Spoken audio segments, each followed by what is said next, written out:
single-minded, and undefeated, the intellectual superpower of solitude. If you cannot find joy in your own company, you aren't truly experiencing life, you are merely navigating emotional survival. When you rely on external love to feel valuable, social circles to feel secure, and validation to feel acknowledged, your inner foundation crumbles. You experience panic when connections fade. You overanalyze subtle changes in behavior, and a silent phone leaves you hollow. You might label this heartache as loneliness, but its real name is dependency. Spiritual wisdom teaches that this reliance is the actual breeding ground for misery. It doesn't mean affection or companionship are inherently flawed. It means that when your well-being is anchored to others, you surrender your autonomy. You compromise your peace, your clarity, and your intrinsic power. If you are exhausted by the cycle of feeling isolated, neglected, and broken, this journey is designed for you. Today, you will uncover the path to absolute contentment, independent of romantic bonds, social status, or external praise. Once this truth crystallizes, the dread of isolation will vanish forever. 1. Reclaiming dignity over validation. One of the primary catalysts for human suffering is the desperate pursuit of affection. Chasing it as if it were a life-sustaining breath, we fall into the trap of believing that love is an external commodity, something that must be continuously earned, protected, and fiercely guarded. However, deeper insight reveals that the true agony stems not from affection itself, but from our grip on it. The obsession with being chosen, the terror of being discarded, and the persistent dread of abandonment form the actual engine of anxiety. The moment your stability is placed in the custody of another, your internal peace is compromised. You begin to overinterpret every micro-expression. A delayed response is perceived as a quiet rejection, and a distant tone feels like a fatal blow. You measure your inherent value by someone else's consistency, attention, and mood. Gradually, your authenticity is replaced by fear. You drift into a state of emotional subordination, not due to inherent weakness, but because your psyche has been conditioned to believe that fulfillment requires a partner. True spiritual freedom is about absolute sovereignty, not emotional servitude, a bond that induces desperation. Anxiety, self-doubt, and terror is not authentic affection, it is merely attachment masquerading as love. It traps you in a cycle where you are no longer cultivating peace, but begging for validation. Genuine fulfillment takes root the moment you stop pleading for acceptance and choose to anchor yourself in self-respect. This doesn't require you to become an emotional fortress. It simply means you refuse to diminish your worth for those who cannot perceive it. It means drawing a hard line against disrespect and refusing to accept relational crumbs as a full meal. Everything in existence is defined by impermanence. Dynamics shift, emotions evolve, and alliances dissolve. Consequently, a wise individual refuses to construct their identity on the unstable ground of someone else's presence. When you recognize that completeness is your birthright, desperation dissipates, the striving ends, and you regain your equilibrium, remembering that inner tranquility belongs entirely to you. 2. The mirror of isolation. The dread of being alone rarely stems from a hatred of quiet environments. It arises because quiet environments strip away our illusions. When surrounded by the hum of conversation, social media feeds, and the rush of daily tasks, the mind is effectively anesthetized. But when the external noise subsides, the internal volume spikes. In that space, you are forced to confront the hidden currents of your psyche, your unvoiced fears, lingering regrets, latent insecurities, and the emotional debris you have avoided for years. This is why silence feels heavy. It isn't because physical solitude is inherently hostile, but because it holds a mirror to your internal state. Many suffer from isolation not because they lack a social circle, but because they have never learned to inhabit their own mind without seeking an exit route. Internal distress does not originate from a quiet environment, it flows from a restless mind. An uncultivated mind transforms a peaceful moment into a landscape of anxiety, reanimating historical wounds and past grief. It manufactures a false sense of lack, whispering that your existence is meaningless without someone else to justify it. Yet, this emptiness is not an enemy, it is an indicator. It is a precise diagnostic tool revealing your hidden dependencies, your cravings for applause, and the spaces where you still doubt your self-sufficiency. That initial discomfort is simply the friction of healing taking root. When you stop resisting the quiet and begin to observe it with curiosity, its nature changes. It ceases to feel like isolation and begins to feel like a sanctuary. It becomes the ideal laboratory to reconstruct your focus, align with your values, and mature without external static. Once you become at home with yourself, the world loses the power to make you feel isolated. 3. Cultivating internal stillness. We often mistake the desire for social activity for a yearning for genuine connection, when it is frequently just a flight from our own thoughts. People seek crowds because they are terrified of the silence that follows when the music stops. They use the presence of others as an emotional shield against their own consciousness. Consequently, when their social network shifts or life grows quiet, they feel disoriented and abandoned. But true peace must be self-sustaining. If your equilibrium shatters the moment you are left alone, it was never authentic. Tranquility was a temporary escape hatch. True self-reliance does not demand complete isolation or an emotional freeze. It encourages a balanced awareness. Companionship can enrich your journey, but it should never be your survival strategy. When you rely on a social circle to feel emotionally viable, you compromise your standards. You stay in rooms where you are tolerated rather than celebrated, and you endure toxic behavior simply to avoid standing alone. This is how pieces of the self are bartered away, laughing at things that don't amuse you, silencing your voice to prevent friction, and accepting superficial alliances because the alternative feels too daunting.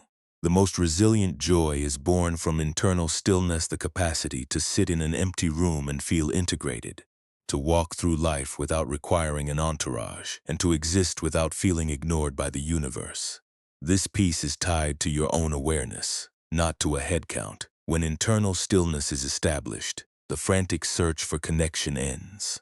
You become highly discerning with your energy, choosing substance over noise and authentic resonance over superficial company. By approaching relationships from a position of wholeness, you attract dynamics that reflect that same clarity. 4. Shifting from external attention to internal awakening. One of the most widespread unseen dependencies of the modern era is the addiction to external attention. Many individuals allow their emotional state to be governed entirely by whether they are perceived or ignored. A notification validates their worth, a compliment spikes their confidence, and digital validation alters their immediate chemistry. Conversely, when that spotlight shifts, the withdrawal is severe. They don't just experience boredom. They face an existential crisis of feeling unseen and irrelevant. In the absence of an audience, they look at their reflection and ask, "Does my existence hold weight if no one is validating it?" Attention effectively becomes their artificial proof of life. However, relying on public opinion ensures that your stability remains permanently compromised. The crowd is notoriously fickle, celebrating you one day and forgetting you the next, offering praise before pivoting to critique. Constructing your happiness on such shifting sand is a recipe for chronic anxiety. Craving attention is a bottomless pit. It leaves the mind perpetually ravenous, always demanding the next dose of confirmation. You can stand in a stadium of applause and still go home to a profound internal vacuum, because superficial attention can never satisfy a deeper spiritual hunger. When attention becomes your currency, you transform from a living being into a performer, tailoring your speech, actions, and aesthetic to match market demand. This performance is inherently draining because it forces you to prioritize an image over your actual reality. True maturity requires an awakening, a conscious decision to disconnect your value from external consensus. It is the realization that your worth is an inherent truth, not a public vote. It cannot be generated by a crowd's applause, nor can it be diminished by societal neglect. When you stop chasing the spotlight, you unlock an unshakable internal power. You begin to appreciate your own existence, finding contentment in a private, substantive life rather than an impressive facade. The need to over-explain, to convince, and to perform simply evaporates. You transition from being dependent on how others see you to being entirely liberated by your own truth. If the world applauds, you remain grounded. If it ignores you, you remain intact. You are no longer navigating life as a performer seeking an audience, but as an awakened individual anchored in reality. 5. Freedom through non-clinging. If there is a singular insight capable of reconfiguring your emotional landscape, it is this. Your distress does not stem from a lack of companionship, but from your insistence that you cannot survive without it. You feel broken not because you are walking alone, but because your mind is clinging to an idealized narrative of how your life must look, a script where you are the constant center of someone's universe. When reality refuses to mirror that script, anger and despair take over. The suffering is generated entirely by the gap between your expectations and your reality. True non-attachment is often misunderstood as cold indifference, a clinical detachment from human emotion. In reality, it is the highest form of emotional intelligence. It doesn't mean you love less. It means you love cleanly, without using the other person as an emotional life support system. Clinging is the actual source of relational pain because it ignores the fundamental law of nature. Change is inevitable. Affection fluctuates, dynamics evolve, and external circumstances shift. Even within the most stable bonds, external forces, time, and mortality will eventually introduce distance. Therefore, anchoring your ultimate joy to an external anchor ensures that fear will always haunt your happiest moments. This explains why people can be deeply in love yet paralyzed by the terror of betrayal, replacement, or loss. That hypervigilance isn't love, it is the anxiety of possession. Non-attachment allows you to share space without creating chains. It enables you to give generously without demanding a contract, and to be profoundly close to another without losing your own outline. You appreciate their presence as a beautiful season, but you do not disintegrate if that season changes. Clinging forces you to tolerate disrespect, ignore glaring warnings, and compromise your integrity simply to keep a relationship alive. It blinds you to reality, causing you to fall in love with someone's potential, or a memory rather than the person standing in front of you. Non-attachment is the wisdom that acknowledges you cannot control another person's heart or force their loyalty. It allows you to love fully but live independently, realizing that while relationships can add immense color to your life, they can never be the canvas itself. The moment you release your grip, the panic subsides, and your mind regains its stability. 6. Managing the sovereign mind. There is a fundamental truth that simplifies human existence. You are never truly isolated because you are always cohabiting with your own mind. Social circles will fluctuate, partners may depart, and attention will inevitably peak and wane. But your intellect is your permanent roommate. It is your first experience upon waking and your last before sleep. It narrates your reality, interprets your value, and colors every environment you enter. Consequently, the challenge of being alone is never an external logistical problem. It is an internal psychological environment. When external distractions are removed, you are left with the unfiltered output of your thoughts. If that internal dialogue is hostile, chaotic, or anchored in fear, solitude becomes unbearable. Many individuals mistake their flight from an empty room for a need for romance, when they are actually running away from an internal critic that whispers scripts of unworthiness and failure. The mind can be an oppressive tyrant when driven by anxiety and lack, but it can become your most resilient ally when cultivated with awareness and discipline. The true variable of human happiness is the quality of your internal monologue. An unmonitored mind manufactures crises out of thin air, weaponizes historical errors, and invents catastrophic futures. It exhausts your energy before you even step outside. This is why mastering your thoughts is the ultimate act of self-care.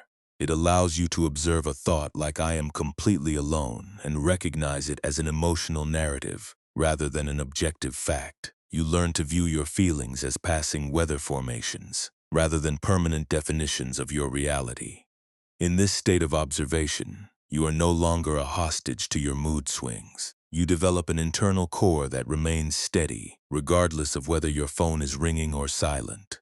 You treat your periods of solitude as an elite training ground to organize your focus, refine your discipline, and cultivate a mind that is a peaceful place to live. 7. Solitude as an intellectual superpower. Modern culture often reframes a quiet, solitary life as a social failure, equating a lack of constant interaction with a lack of personal value. We are conditioned to look at crowded calendars with envy and view a still life as an empty one. This comparison breeds a quiet shame. causing people to treat solitude like a temporary exile they must frantically escape. However, historically and philosophically, solitude has always been recognized as an intellectual superpower. It is not an indicator of neglect, it is the ultimate arena of personal sovereignty. The dread of solitude is simply the fear of losing our distractions. People are terrified that if the noise stops, they will feel the raw ache of their unhealed wounds. But avoiding the pain doesn't dissolve it, it merely paralyzes your growth. Healing requires the courage to sit with discomfort until it loses its charge. When you stop treating periods of isolation as a social penalty and reframe them as elite training, your relationship with time shifts. Solitude becomes the space where you stop managing an impression and start cultivating your actual character. It strips away the ego games and the performance art of social compliance, forcing an honest encounter with your authentic self. When you become entirely secure in your own presence, your decision-making becomes clean. You no longer select partners out of financial or emotional desperation, nor do you participate in shallow networks just to pass the time. You establish a standard of self-respect that automatically filters out low-effort dynamics and toxic energy. You recognize that it is infinitely better to be anchored in your own peace than to be emotionally starved in a room full of people. This independence changes your posture. You speak with clarity, move with purpose, and stop seeking permission to exist. The world instinctively respects an individual who cannot be blackmailed with the threat of isolation. 8. Inherited value versus acquired worth. The ultimate barrier to being content in your own company is a hidden, subterranean belief that your value must be verified by someone else's affection. Many harbor an unvoiced narrative that being chosen by a partner is the definitive proof of their worth, and that without that validation, they are a flawed product. When they are single or ignored, their mind translates the silence into a verdict on their beauty, intelligence, or relevance. This turns loneliness into an existential crisis. This agony is built entirely on an optical illusion. Your value is a fixed asset, an inherent property of your existence. It was not generated by a relationship status. It cannot be enhanced by a social circle, and it cannot be liquidated by a partner's departure. The ego seeks to create desperate stories out of temporary seasons, transforming a quiet social period into a permanent identity of unworthiness. It turns to romance as a narcotic to temporarily numb the pain of self-doubt, using someone else's infatuation to quiet its own internal critics. But when that relationship shifts, the anesthesia wears off, and the original insecurity returns with double the force. The solution is to decouple your self-worth from external market metrics. True emotional security is realizing that you do not require a romantic guarantee to validate your place in the universe. When you stop demanding that other people serve as proof of your relevance, the chronic anxiety ends. You realize you are not a puzzle missing a piece, you are an entire ecosystem. This changes how you navigate relationships. Love ceases to be an emergency requirement for survival and becomes a beautiful, elective luxury. You stop compromising your values, ignoring red flags, and begging for clarity because you are no longer terrified of the quiet room that awaits you if you walk away. 9. Replacing social noise with lifelong purpose. Many individuals misdiagnose their internal malaise as a lack of companionship, when their life is actually suffering from a lack of purpose. They assume a new romance or a larger social circle will inject excitement into their routine, using the drama of relationships to distract themselves from an underlying lack of direction. When you do not have a personal mission that commands your attention, your mind naturally obsesses over social dynamics, text message cadences, and public validation. You turn other people into your project, which is both unfair to them and dangerous for your own evolution. A life void of long-term mission becomes entirely reactive, trapped in the minutiae of daily moods and social feedback. True purpose provides an internal compass that functions flawlessly even when you are walking completely alone. It means waking up with a clear trajectory, an internal fire to master a skill, construct a business, fortify your health, or explore creative frontiers. When your schedule is aligned with a deep personal vision, your time becomes your most guarded asset. You no longer have the luxury or the desire to worry about who forgot to include you or why a connection faded you. are simply too occupied with the architecture of your future. Solitude is the ultimate currency for anyone building a serious life. It provides the focus, the uninterrupted hours, and the mental clarity required to produce exceptional work. The most resilient individuals are almost always those who have spent deliberate seasons in the dark, refining their skills, hardening their discipline, and mastering their emotions without requiring an audience. Purpose satisfies the space that social activity can only temporarily distract. It grants an authentic, quiet confidence that doesn't need to shout to be felt. By filling your life with meaning, you stop looking for people to rescue you and become the author of your own trajectory. 10. The equilibrium of non-chasing. There is a profound watershed moment in human development when an individual simply becomes tired of the pursuit. It is a state of systemic exhaustion not from physical labor, but from the relentless strain of overfunctioning in relationships, initiating every interaction, repairing every fracture, and overinvesting in people who are completely comfortable watching you do all the work. In that clarity, you finally realize that your fatigue is not caused by bad luck, but by your insistence on pursuing things that were never aligned with your energy. Chasing is always an act of fear, and direct admission that you do not believe what you want will come to you naturally. It is the anxiety of scarcity operating in your social life. When you stop running after people, an immediate tranquility settles over your nervous system. The frantic checking of devices stops, the overanalysis of casual remarks ends, and the desperation evaporates. This stillness can initially feel unsettling because the brain is habituated to the adrenaline highs and lows of relational drama. But sticking through that transition is where your actual recovery begins. By ending the pursuit, you reclaim your dignity and alter your entire energetic footprint. You stop attracting entities that feed on your desperation and begin to project a grounded, self-contained stability. You recognize that connections that require you to compromise your self-respect are simply too expensive to maintain. You choose reality over fantasy, protecting your mental environment above all else. This inner sovereignty alters how the world interacts with you. It instinctively respects an entity that cannot be manipulated by attention or intimidated by silence. You stand firm in your own presence, recognizing that you were never designed to chase affection like oxygen, but to breathe entirely on your own terms. That is the ultimate destination of the journey: absolute internal freedom, complete alignment, and an unshakable peace.